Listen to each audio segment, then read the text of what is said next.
नमस्कार, आप देख रहे हैं मातृभूमि। सीधे रुख करेंगे देवघर का। प्रधानमंत्री नरेंद्र मोदी का भाषण शुरू हो चुका है। सीधो कानाबाग की धरती है। सानाम गो बाबा को बोया मिसी को डोबोक जोहार।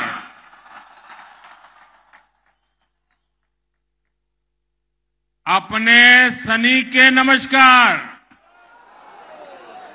की हालचाल है?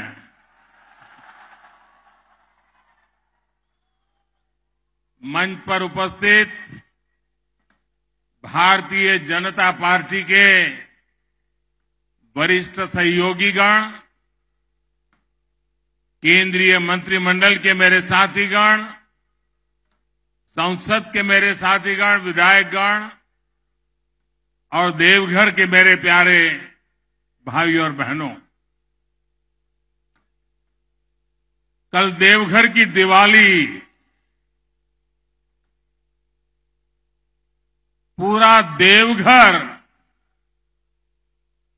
दीप मालाएं प्रज्वलित कर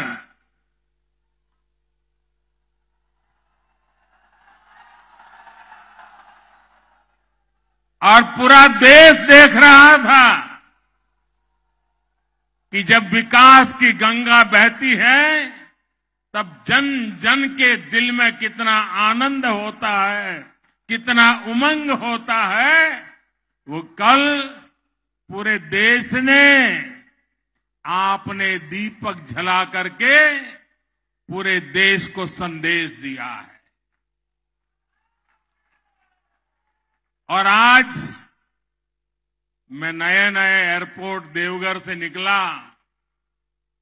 और बाबा के चरणों में जाने से पहले रास्ते में जिस उमंग और उत्साह से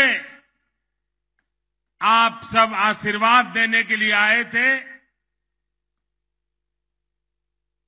पूरा झारखंड, पूरा देवघर, पूरा मेरा सांथाल परगना, आपने जो प्यार दिया है, जो आशीर्वाद दिए हैं, मेरे जीवन की एक बहुत बड़ी पूंजी है। एक तरफ बाबा का आशीर्वाद और दूसरी तरफ ईश्वर रूप जनता जनार्दन का आशीर्वाद। दोनों आशीर्वाद कितना बड़ी शक्ति देते हैं वो आप भी जानते हैं, मैं भी जानता हूं। भाइयों बहनों, श्रावणी मेले की तैयारी और अब बाबा धाम में पहले से अनेक रंग रूप से मनेगी। पूरा हमारा महीना उमंग और उत्साह से बीतने वाला है। मुझे अभी कुछ समय पहले बाबा धाम पूज्य बाबा के चरणों में जाके दर्शन पूजन अर्चन करने का सौभाग्य मिला। उससे पहले झारखंड के विकास के लिए हजारों करोड़ रुपयों के योजनाओं को भी बाबा के चरणों में और जनता जनार्दन के चरणों में अर्पित किया। आप जनता जनार्दन और विशेष रूप से बाबा धाम में जिस प्रकार सुविधाओं का विस्तार हुआ है, उससे मेरे कांवड़िया और श्रद्धालुओं, उनको तो अनेक प्रकार की सुविधा होने वाली है। जिस नए एयरपोर्ट का शिलान्यास करने में मुझे यहां देवघर आने का सौभाग्य मिला था, आज उसका लोकार्पण करने का अवसर मिला है। आपको याद होगा, पहले योजना की घोषणाएं होती थी, फिर एक दो सरकार जाने के बाद आकर के कोई पत्थर लगा के जाता था और पत्थर लटकता रहता था। दो चार सरकारें चलने के बाद कोई और आता था, फिर वो ईंट लगाना शुरू करता था और पता नहीं कितनी सरकारें जाने के बाद एक योजना सामने दिखती थी। आज हम उस कार्य संस्कृति को लाए हैं, उस राजनीतिक संस्कृति को लाए हैं, उस गवर्नेंस के मॉडल को लाए हैं कि जिसका शिलान्यास हम करते हैं उसका उद्घाटन भी हम करते हैं। हम जनता के हक के पाई पाई की कीमत समझते हैं, जनता के पसीने से आए हुए पैसों का मूल्य समझते हैं और इसलिए जनता जनार्दन का एक पैसा भी बर्बाद न हो जाए, पैसों का समय पर उपयोग हो और पैसों का जो उपयोग हो वो जनता जनार्दन के लिए काम आए, इस संकल्प को लेकर के हम चलते हैं। तो झारखंड के देवघर में प्रधानमंत्री नरेंद्र मोदी का भाषण, आज वहां पर पहुंचे हुए हैं, एयरपोर्ट का उद्घाटन भी किया। आज पर्यटन दुनिया के अनेक देशों में एक आकर्षक उद्योग के रूप में रोजगार का बहुत बड़ा माध्यम बना हुआ है। आज पूरी दुनिया में अनेक देश हैं जिनकी पूरी अर्थव्यवस्था सिर्फ और सिर्फ पर्यटकों के भरोसे चल रही है। भारत के कोने कोने में पर्यटन की शक्ति अपार है, बहुत सामर्थ्य पड़ा हुआ है। हमें इसे और बढ़ाने की जरूरत है। आज दुनिया नए स्थानों को, नए कल्चर को, नई चीजों को देखना चाहती है, समझना चाहती है, जुड़ना चाहती है। लोग कुछ दशक पहले की विरासत देखकर आंखें चौड़ी करती लेते हैं। उनको कभी कभी लगता है अच्छा है, लेकिन जब भारत में आते हैं और यहां हर कोने में, हर पत्थर पे हजारों साल पुरानी यादें वहां पर समाहित हुई देखते हैं।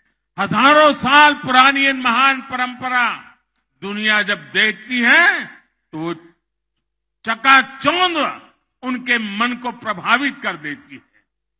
इसलिए आज ये समय की मांग है कि भारत अपनी विरासत को ज्यादा से ज्यादा और तेजी के साथ संरक्षित करे, वहां आधुनिक सुविधाएं बढ़ाए। और हम ये पूरे देश में देख रहे हैं कि बीते वर्षों में जिन भी तीर्थ स्थलों को आधुनिक सुविधाओं से जोड़ा गया, वहां यात्रियों की संख्या, पर्यटकों की संख्या अनेक गुना बढ़ गई है।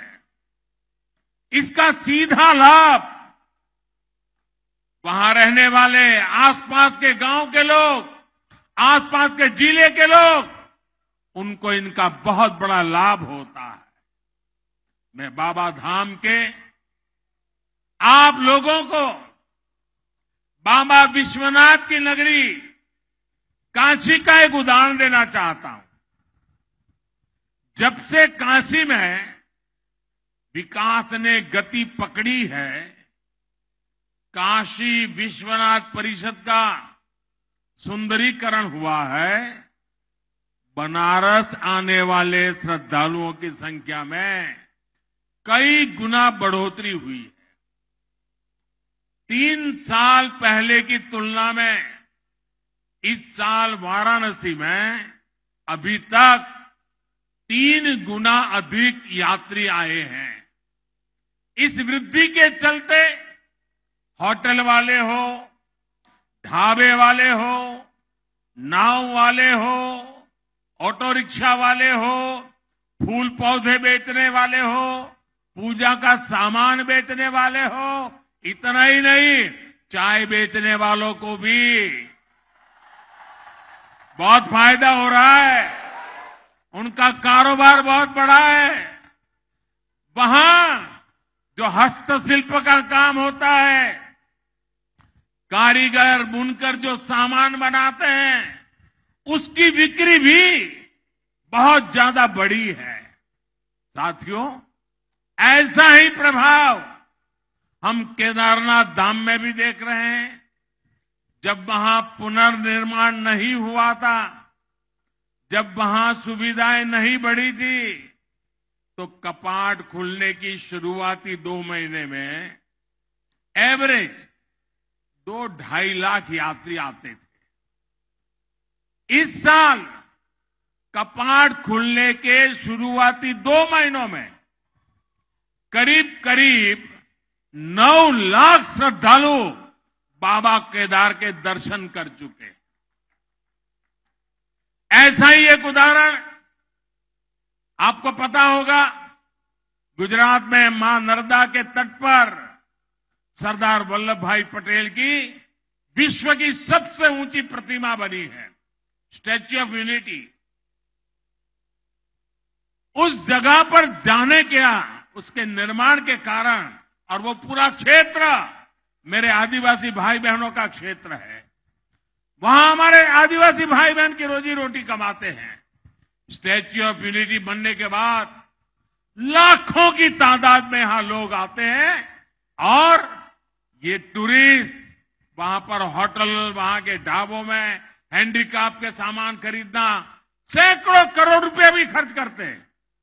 इसका सीधा लाभ वहां रहने वाले लोगों को हो रहा है, मेरे आदिवासी भाइयों बहनों को हो रहा है। यानी जब पर्यटन बढ़ता है तो इसका फायदा गरीब को होता है, आदिवासी को होता है, दलित, वंचित, पिछड़े को होता है। झारखंड ने भी बढ़ती हुई कनेक्टिविटी, आस्था के स्थलों का सुंदरीकरण, पर्यटन को बढ़ाएगा, यहां पर रोजी रोटी को अवसर देगा, नौजवानों के लिए नए मौके मिलेंगे, स्थानीय लोगों की आय बढ़ेगी। ये हमारी सरकार के लिए बहुत गर्व की बात है कि 15 नवंबर हर कोई गर्व करता है पूरे देश में। 15 नवंबर भगवान बिरसा मुंडा के जन्म दिवस को हमने जनजातीय गौरव दिवस घोषित किया है और अब पूरा हिंदुस्तान हर वर्ष इस बात को मनाएगा। धरती तो अपनी सरकार की उपलब्धियां बताते हुए प्रधानमंत्री नरेंद्र मोदी, सर्वसत्ता, सबदूर सत्ता, कहां से मिले वहां से पाना, सिर्फ सत्ता, यही उनका ख्याल, यही उनका मंत्र, वही उनकी प्राथमिकता। सेवा कभी उनकी प्राथमिकता नहीं रही। अगर रहती तो देश आज आजादी के 75 साल मना रहा है, बहुत आगे पहुंच चुका होता भाइयों। ऐसे में व्यवस्था ऐसी बन गई कि जिसके पास पहुंच थी, सिफारिश थी, जो धनवान था, वही सारी सुविधाओं तक पहुंच पाता था और सारी सुविधाएं उसी के लिए समर्पित हो जाती थी। पहले से जितने दूर थे, जो गरीब थे, दलित थे, पिछड़े, आदिवासी थे, उन तक सुविधा भी उतनी ही देर से पहुंचती थी, उनका नंबर ही नहीं लगता था। इसलिए झारखंड को, संथाल परगना के इस बहुत बड़े क्षेत्र को सुविधाओं के लिए लंबा इंतजार करना पड़ा। और मुझे गर्व है कि भाजपा की सरकार, एनडीए की सरकार गरीब की सेवा की भावना से उनके लिए जी जान से काम कर रही है। हम गांव गांव तक सड़कें बना रहे हैं ताकि सुविधा मिले तो सबको मिले। हम गरीबों के लिए नए घर बन रहा है। झारखंड के 12 लाख गरीब परिवारों को पक्के घर मिले हैं भाइयों बहनों। हमारी सरकार बनने के बाद 12 लाख गरीब भाइयों को, मेरे आदिवासी भाई बहनों को पक्के घर मिले हैं। हर परिवार को बिजली मिले, पर्याप्त बिजली मिले, गरीब से गरीब बहनों को रसोई गैस मिले, हर घर जल पहुंचे, इसके लिए हम निरंतर काम कर रहे हैं। हमारी सरकार के ऐसे ही प्रयासों से मेरे गरीब भाई बहनों में गरीबों के विरुद्ध लड़ने का, गरीबी के खिलाफ लड़ने का गरीबों को गरीबी के खिलाफ लड़ने के लिए तैयार करने का, गरीबी दूर करने का नया साहस पैदा हुआ है। भाइयों और बहनों, हमारी सरकार गरीब की मुसीबतें समझती है, गरीब के सुख दुख की साथी है। कोरोना के इस कालखंड में 100 साल की सबसे बड़ी महामारी आई। इस दौरान हमारी सरकार ने गरीब को मुफ्त वैक्सीन से लेकर उनके खाने पीने तक हर चीज का ध्यान रखा। और इतना बड़ा देश, कोई गरीब के घर का चूल्हा न जले, इसकी हमने पूरी तकेदारी की ताकि गरीब भूखा न सो जाए। झारखंड के भी लाखों लोगों को केंद्र सरकार की मुफ्त राशन वाली योजना का लाभ मिल रहा है। भाई और बहनों, आज मुझे एम्स देवघर में नई सुविधाएं शुरू करने का भी मौका मिला है।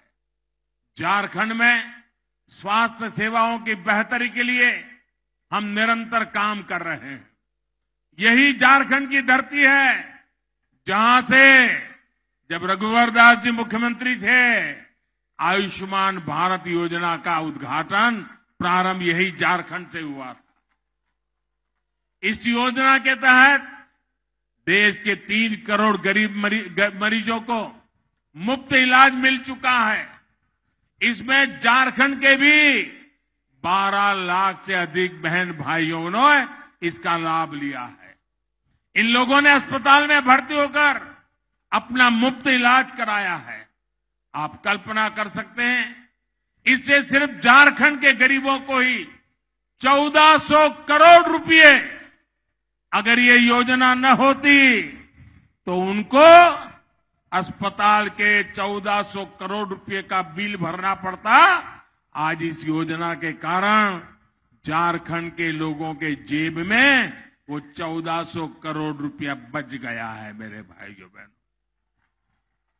सोचिए, इतना पैसा खर्च करके इलाज करने के बजाय मेरा गरीब भाई बहन तो यही सोचता कि भाई कुछ नहीं करना है, थोड़ी तकलीफ होगी, अब कितने दिन जीना है।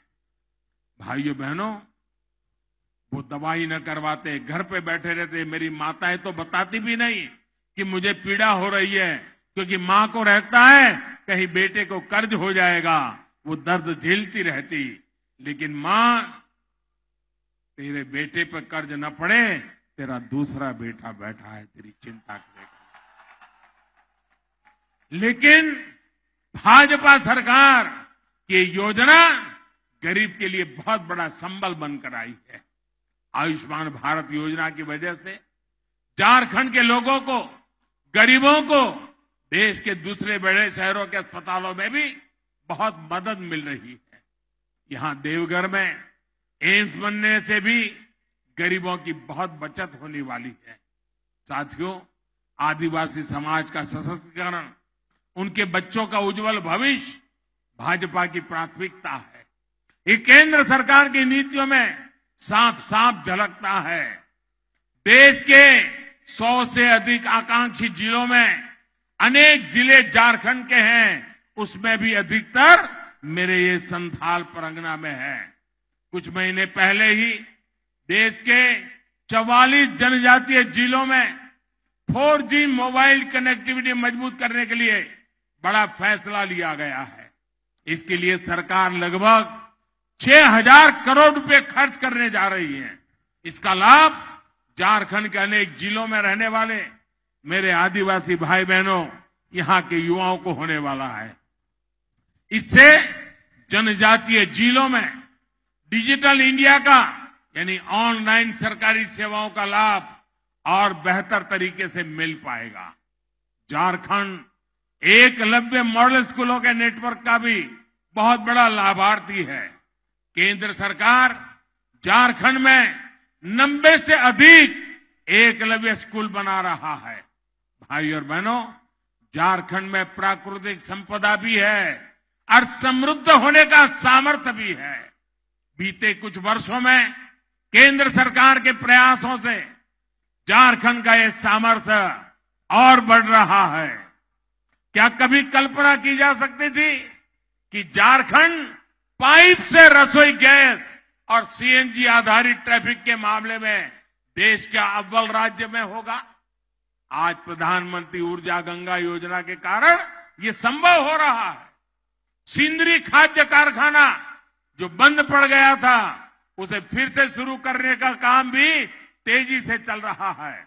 ये झारखंड के किसानों, देश के किसानों को राहत देगा, यूरिया पर विदेशी निर्भरता को कम करेगा। भाइयों और बहनों, झारखंड के पास देश का अग्रणी औद्योगिक राज्य बनने की हर संभावना मौजूद है। आज संथाल परगना के लिए पहले 4 लेन हाईवे का भी शिलान्यास किया गया है। इससे इस पूरे अंचल में कनेक्टिविटी को विस्तार होने वाला है।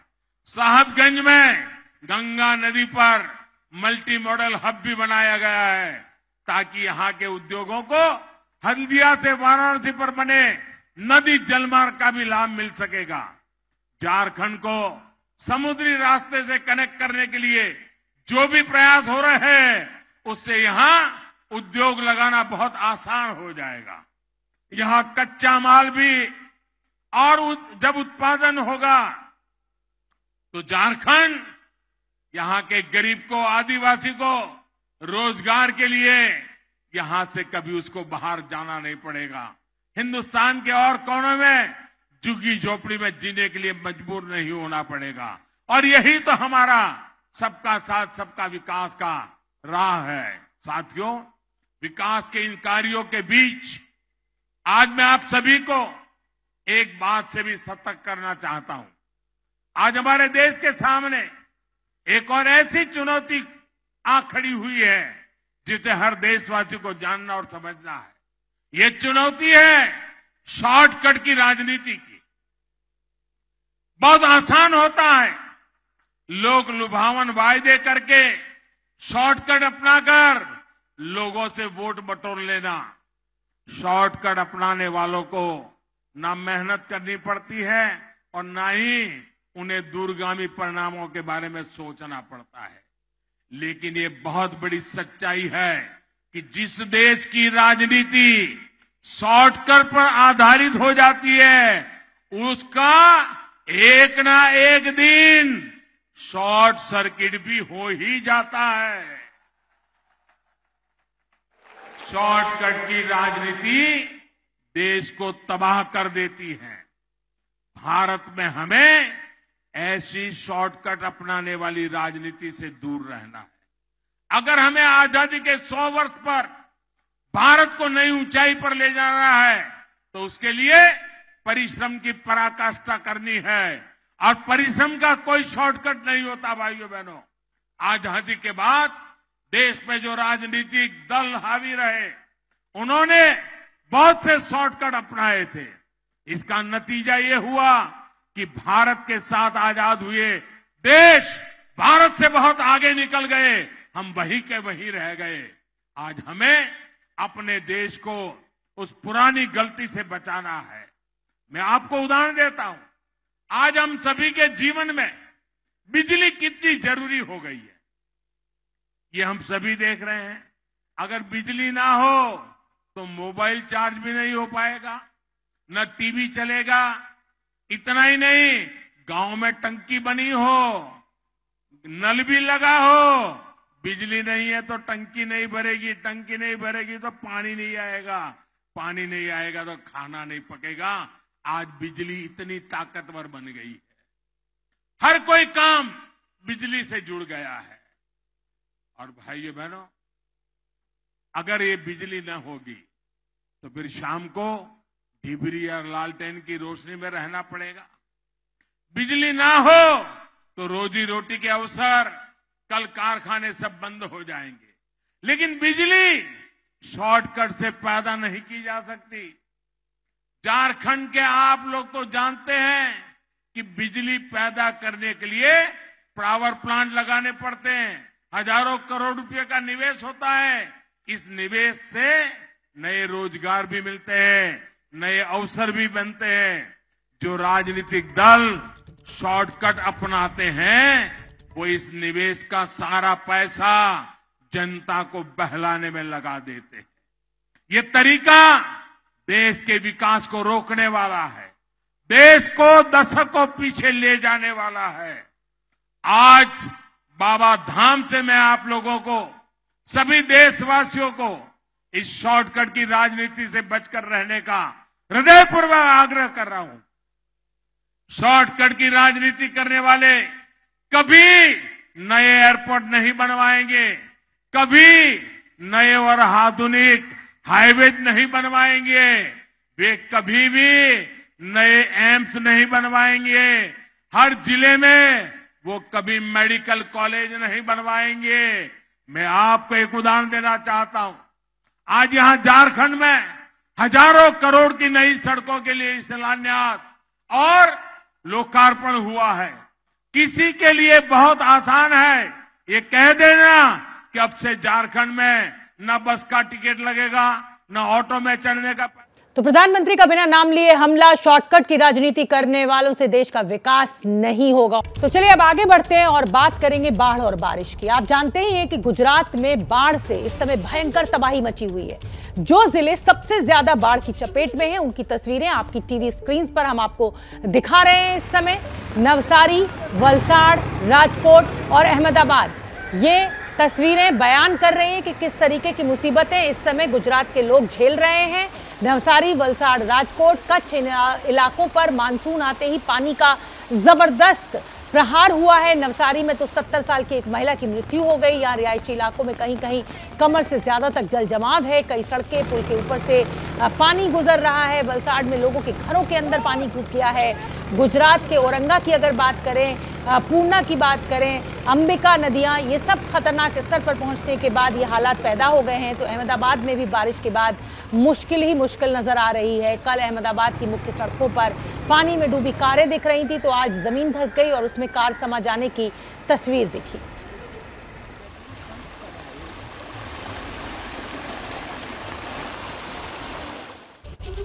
तो चलिए अब आपको गुजरात के नवसारी की तस्वीर दिखा देते हैं, जहां पूर्णा नदी का पानी जो है वो हाईवे को भी अपनी चपेट में ले चुका है। वेरावल क्षेत्र से गुजर रहे इस रिंग रोड पर पानी बढ़ता जा रहा है। रिंग रोड सूरत और नवसारी को जोड़ता है। रिंग रोड पर पानी आने से यहाँ के रिहायशी इलाकों के बीच भी सड़क पर पानी तेज धार के साथ बह रहा है। ये फैसला करना मुश्किल है कि यहाँ सड़क है कि नदी है कि नाला है। हर तरफ जहां तक नजर जाएगी सिर्फ पानी ही पानी। पानी के चलते इलाके में एपीएमसी मार्केट समेत कई बाजार बंद करने पड़े हैं। बिजली सेवा जो होती है उसको रोकना पड़ता है, क्योंकि करंट आने का डर रहता है, लोगों की जान जाने का डर रहता है।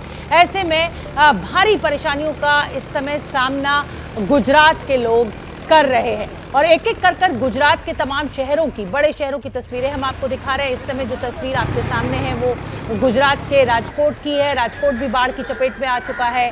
लोगों के घर भी बाढ़ का शिकार हुए हैं। रिहायशी इलाके पानी पानी है, कॉलोनी गलियों में पानी है, घरों के सामने घुटनों तक पानी जमा है, तो घरों के भीतर पानी घुस गया है। बेडरूम से किचन तक हर जगह पानी ही पानी, और वो भी गंदा पानी। लोगों की जिंदगी नरक हो गई है इस समय, जो भी इलाके बाढ़ की चपेट में हैं। अहमदाबाद की तस्वीर, अगली तस्वीर जिसमें पानी के प्रहार से जमीन धंस गई। ये तस्वीर भगवती कृपा सोसाइटी की है, जहां बाउंड्री के करीब ही जमीन धंसी। सोसाइटी के भीतर खड़ी ये कार गड्ढे में गिरकर सीधी खड़ी हो गई। आप अंदाजा लगा सकते हैं, पूरी जीवन की कमाई लग जाती है एक घर बनाने में, एक गाड़ी खरीदने में, और गाड़ी का इस तरीके से हाल हो जाए बाढ़ और बारिश के चलते, अव्यवस्था के चलते, तो अंदाजा लगा सकते हैं कि जिसकी ये कार है उस पर क्या बीत रही होगी। करीब 10 फीट ये गहरा गड्ढा था जिसमें ये कार गिरी।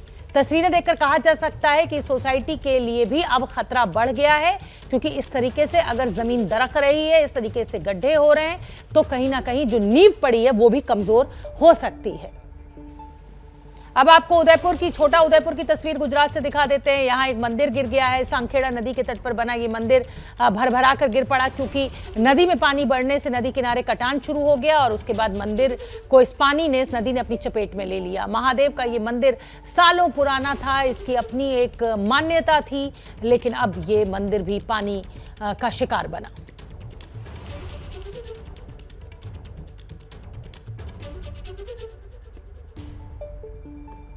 तो विकसित राज्य कहलाने वाले गुजरात की बाढ़ ने कहीं कहीं सूरत बिगाड़ दी है। वापी की एक सड़क का हाल देखकर आप हैरान रह जाएंगे। यहाँ सड़क ऐसी टूटी कि पता ही नहीं चल रहा है कि सड़क पर गड्ढे हैं या गड्ढों में सड़क है। गाड़ियां बचाते बचाते बहुत संभल कर लोग आगे बढ़ रहे हैं। इस पर ड्राइविंग करना भी किसी कला से कम नहीं है और सच मानिए ये जोखिम भरा भी हो सकता है, क्योंकि कहाँ सड़क धंस जाए, कहाँ गड्ढा मिल जाए, कहाँ पानी भरा हुआ हो, वो भी कोई ठिकाना नहीं है। तो आसमान का जो आफत काल है और जल कर्फ्यू जैसी स्थिति इस समय देश के 4 बड़े राज्यों में है। गुजरात में स्थिति सबसे ज़्यादा विकट है। आप देख ही सकते हैं इन तस्वीरों के जरिए कि कैसे पानी ने तबाही मचाई हुई है।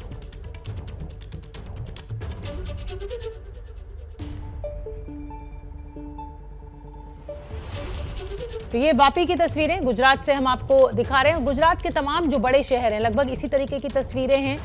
पानी भर गया है। हालांकि इसके लिए, इन गड्ढों के लिए बारिश को जिम्मेदार जरूर ठहराया जा सकता है, लेकिन कहीं ना कहीं जिस तरीके से इस सड़क का निर्माण हुआ है, किस तरीके का क्वालिटी कंट्रोल हुआ है, वो भी बहुत से सवाल खड़े करता है कि अगर गड्ढे हैं तो क्या इस तरीके की सड़क बनी थी कि हल्की बारिश में भी पानी भर जाएगा। ये कच्छ गुजरात की तस्वीरें हैं। यहाँ भी जल और थल में भेद करना मुश्किल है।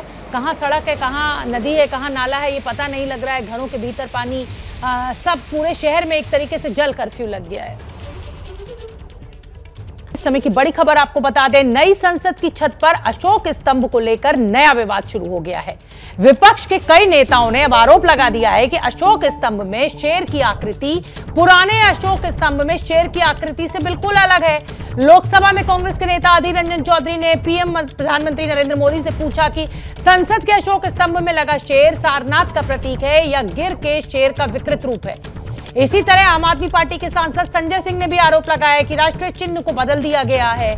टीएमसी की सांसद महुआ मोइत्रा और जवाहर सरकार ने भी अशोक स्तंभ के शेर को लेकर ट्वीट किया है। कल ही प्रधानमंत्री मोदी ने नई संसद भवन की छत पर 21 फीट ऊंचे अशोक स्तंभ का अनावरण किया था।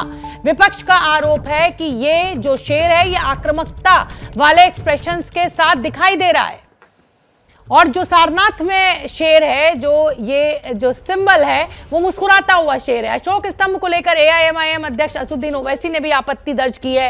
हालांकि वो शेर की तस्वीर को लेकर नहीं, बल्कि प्रधानमंत्री के हाथों अशोक स्तंभ के अनावरण को लेकर विरोध जता रहे हैं। ओवैसी से खास बातचीत की एबीपी न्यूज संवाददाता आशीष ने। सुन लेते हैं क्या कुछ कह रहे हैं। देश में नए संसद भवन का निर्माण हो रहा है। प्रधानमंत्री ने इसकी अवलोकन किया और अशोक स्तंभ का उद्घाटन भी किया। हैदराबाद के सांसद हैं असदुद्दीन ओवैसी, उन्होंने इस पे ऑब्जेक्शन अपना जताया है। सर, क्या ऑब्जेक्शन है? क्यों लगता है, आपने लिखा कि कॉन्स्टिट्यूशनल नॉर्म्स के खिलाफ है, क्यों ये आपको लगता है ऐसा है? देखिए, अगर आप तारीख में पढ़ेंगे तो तारीख में मालूम होता है कि ये सरनाथ में एक 50 फीट का पिल्लर है ये, और उस जगह पर बुद्धा ने अपना पहला सरमन दिया था। हाँ, और वो जो अशोक चक्र के नीचे एक लायन है, एक एलिफेंट है, एक बुल है और हॉर्स है। और जो संविधान के जानकार हैं वो बताते हैं कि इस बात का पैगाम देता है कि जो हमारे प्रियम्बल में लिखा है लिबर्टी, इक्वालिटी, फ्रेटर्निटी, जस्टिस का, वही संविधान ये कहता है कि हमारे देश में सेपरेशन ऑफ पावर्स है, theory of separation of powers है, जो हमारे संविधान का बेसिक स्ट्रक्चर का हिस्सा है। एक एग्जीक्यूटिव है, प्रधानमंत्री, एक लेजिस्लेचर है और एक जुडिशरी है। लेजिस्लेचर में पार्लियामेंट आता है, तो कोई किसी के काम में मदाखलत नहीं करेगा। ये theory of separation of powers है जो संविधान के बेसिक स्ट्रक्चर का हिस्सा है। मेरा ऑब्जेक्शन इस बात पर है कि लोकसभा, पार्लियामेंट जो है, लेजिस्लेचर जो है, वो स्पीकर सुप्रीम होता है, पार्लियामेंट सुप्रीम होती है, तो एग्जीक्यूटिव को उसमें मुदाखलत नहीं करनी चाहिए थी।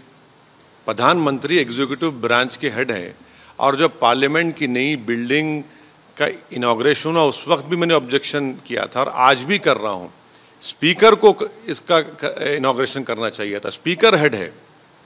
लेजिस्लेचर जो है वो सुप्रीम है, पार्लियामेंट इज सुप्रीम, उसमें एग्जीक्यूटिव का कोई रोल नहीं होना चाहिए।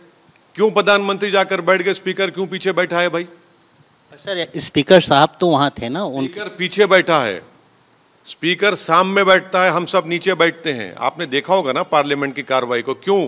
क्योंकि स्पीकर सुप्रीम है, पार्लियामेंट सुप्रीम है। हम जुडिशरी, लेजिस्लेचर के मदाखलत नहीं कर सकता, एग्जीक्यूटिव इन दोनों मदाखलत नहीं कर सकता है। प्रधानमंत्री क्यों बैठेंगे? वो तो एग्जीक्यूटिव के हेड हैं। प्रधानमंत्री को खुद ये समझना चाहिए कि संविधान में सेपरेशन ऑफ पावर्स है और उन्होंने ये कर कर कॉन्स्टिट्यूशनल नॉर्म्स की मुखालिफत की है। और दूसरी बात ये है, अरे भाई कम से कम एक बौद्ध मजहब के जिम्मेदार को बिठा लेते आप वहाँ पर, क्योंकि वो जो सरनाथ में जो पिल्लर है वो तो गौतम बुद्ध ने वहाँ पर सबसे पहले अपना सरमन दिया था, वो उसको भूल गए, इसलिए हमारा उस पर ऑब्जेक्शन है। दूसरे मुख्यमंत्री की बात करते हैं। उत्तर प्रदेश के मुख्यमंत्री हैं योगी आदित्यनाथ। वो पॉपुलेशन पर उनका बयान आया, बड़ा बयान है। उनका मानना है कि खास वर्ग का पॉपुलेशन बढ़ रहा है जिसकी वजह से एनार्किक सिचुएशन पैदा होगी इस देश में। आप लोग गलत सवाल कर रहे हैं, आप पूरा सवाल करना चाहिए। उत्तर प्रदेश के मुख्यमंत्री ने कहा कि मूल निवासियों का पॉपुलेशन नहीं गिरना चाहिए। क्या मुसलमान मूल निवासी नहीं है योगी आदित्यनाथ? क्यों आप भेदभाव कर रहे हैं? आप क्या बोलना चाह रहे हैं? मैं उत्तर प्रदेश के मुख्यमंत्री से डायरेक्ट सवाल कर रहा हूं, क्या उत्तर प्रदेश का मुसलमान मूल निवासी नहीं है? झूठ कह रहे हैं, मूल निवासी है वो।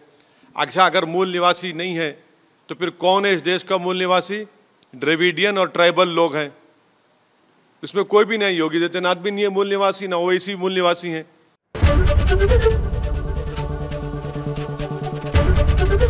एबीपी न्यूज आपको रखे आगे।